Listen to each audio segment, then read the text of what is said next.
Alors, si vous êtes chemin de vie 8, vous êtes marqué par un chemin de vie qui est souvent aussi très très dur, très marqué, très puissant, marqué par des épreuves karmiques, des hauts et des bas très très marqués, comme on va le voir. Alors, c'est vraiment le chemin de vie 8, un chemin qui est fortement lié à l'argent, au matériel, au concret, à l'ambition et au pouvoir, aux choses très sérieuses.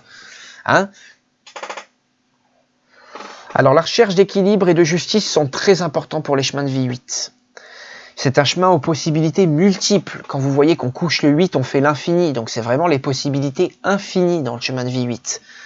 Et c'est souvent un chemin karmique parfois très dur. Je pense, récemment, j'ai vu ça pour Soral et Dieudonné, qui sont tous les deux chemins de vie 8. Et ils ont une forme de recherche d'équilibre et de justice dans leur vie. Et ils sont marqués par tout ce qui va suivre. Et c'est vrai que c'est un chemin de vie qui est souvent assez dur. Alors, si vous êtes chemin de vie 8, il vous faudra développer dynamisme, combativité et courage. Attention souvent aux sorties de route, maîtrisez votre audace, ne grillez pas les étapes. Attention aux extrêmes et au revers, hein. Attention de partir dans l'extrême hein, quand on est chemin de vie 8. Alors vos qualités, vous êtes très puissant, courageux et déterminé. Rien ne vous stoppera par Dieu et le karma, souvent dans votre vie. Hein. Par le destin et des gros événements du destin, peu de choses seront capables et peu de personnes seront capables de vous stopper si vous êtes chemin de vie 8. Donc c'est vraiment beaucoup de pouvoir et de puissance. Encore mieux maîtrisé que le 1 souvent. Hein, il y a un énorme magnétisme personnel. Hein. Il y a beaucoup de liens avec le scorpion d'ailleurs dans le chemin de vie 8.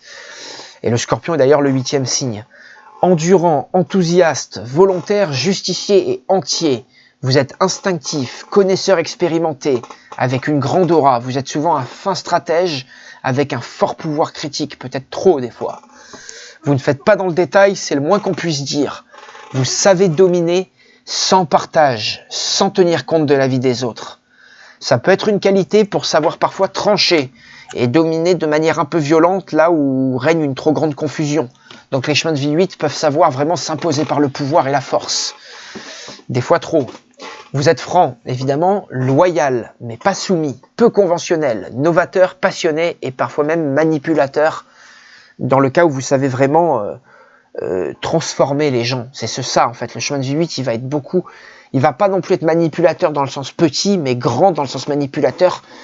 Il va transformer les gens, il va être transformateur des autres. Mais parfois avec de la violence et des choses pas très saines. Vraiment, il faut le dire quand même. Et beaucoup de puissance, parfois même sexuelle, et beaucoup de puissance dans le chemin de vie 8.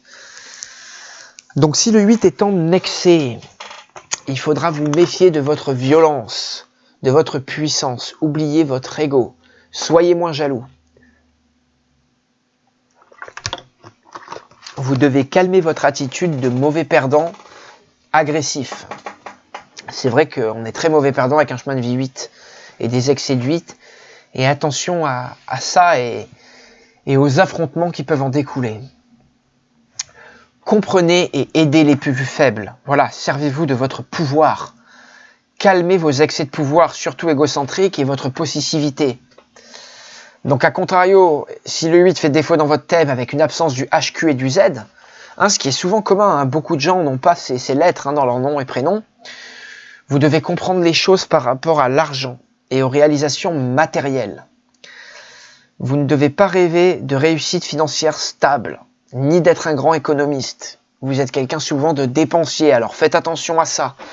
Solidifiez-vous à ce niveau-là et apprenez vos défauts. Et vous vendez très mal les choses seul. Hein, vous êtes un mauvais vendeur seul. Vous devez vous aider de personnes vraiment pour vendre. Souvent c'est le cas. Hein, et de vous aider ou souvent utiliser d'autres méthodes que la méthode directe. Ça c'est souvent le cas des chemins de vie 8 parce que vous serez souvent trop violent ou trop extrémiste. Donc attention au flou hein, et à l'intolérance. Et attention à la confusion, à l'incohérence des fois. Hein, si vous êtes chemin de vie 8 et que vous faites des défauts du 8. Affirmez-vous concrètement, dans le concret. Voilà, c'est vraiment les conseils qu'on peut vous donner à première vue, en quelques minutes on va dire, mais ils seraient nombreux en tant que chemin de vie 8. Mais c'est vrai que si vous en avez trop, des HDQ, des Z et beaucoup de 8 dans votre thème et dans votre inclusion, attention à toute forme de violence et d'ego surdimensionné, de possessivité exacerbée, hein, de mauvaise utilisation du pouvoir, qui serait trop personnel ici. Et si, à contrario, le 8 fait défaut, ben voilà, comprenez des choses par rapport à l'argent. Tout comme il va falloir ne pas abuser de l'argent dans le 8, hein, ne pas trop manipuler et prendre pouvoir par rapport à l'argent. Ben, là, si vous manque du 8, et ben, attention, soyez moins dépensier, n'attendez pas trop au niveau financier. Voilà, relativisez à ce niveau-là et soyez plus concret et plus sérieux.